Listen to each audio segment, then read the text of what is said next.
Joseph, is it really possible that the GUPC is going to lose their contract for pouring the concrete for the expanded Panama Canal?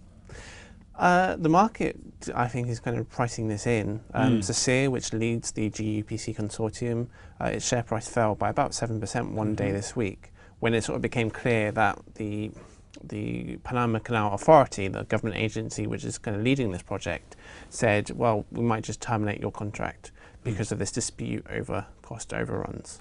Give us a little detail on the dispute. I mean, the figures here are pretty staggering. Yeah, they're pretty big. I mean, the expansion project overall is about $5 billion. They're widening the canal, and you could actually say building a whole new canal to accommodate much bigger ships. Now, the consortium was paid about sort of $3 billion, pretty much just to lay concrete for these massive new locks to let the ships in. And how much did they miss by? $1.6 billion, right. So which is a pretty big overrun. And now obviously the consortium says, well, look, we had this sort of tested out and whatever, so these are the costs, we just have to pay them, and we also need financing for this kind of quite difficult project.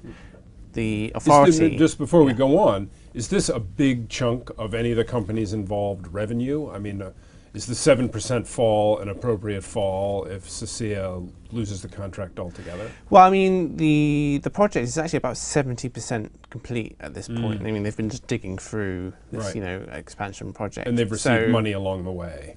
Yeah, I mean, and arguably they could win damages if the government sort of terminates the contract, and they can therefore make a claim for arbitration after that point.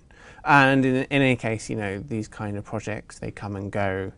The companies are fairly diversified in terms of picking this stuff up. So how this kind of chaos in contracting for large government contracts is something we're familiar with, we're becoming familiar with at this point.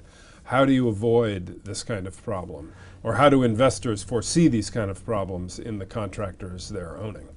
Yeah, I think they should really hold company managements to the fire over, don't even look like you're underbidding and then trying to kind of claim sort of value back later on through claiming cost overruns.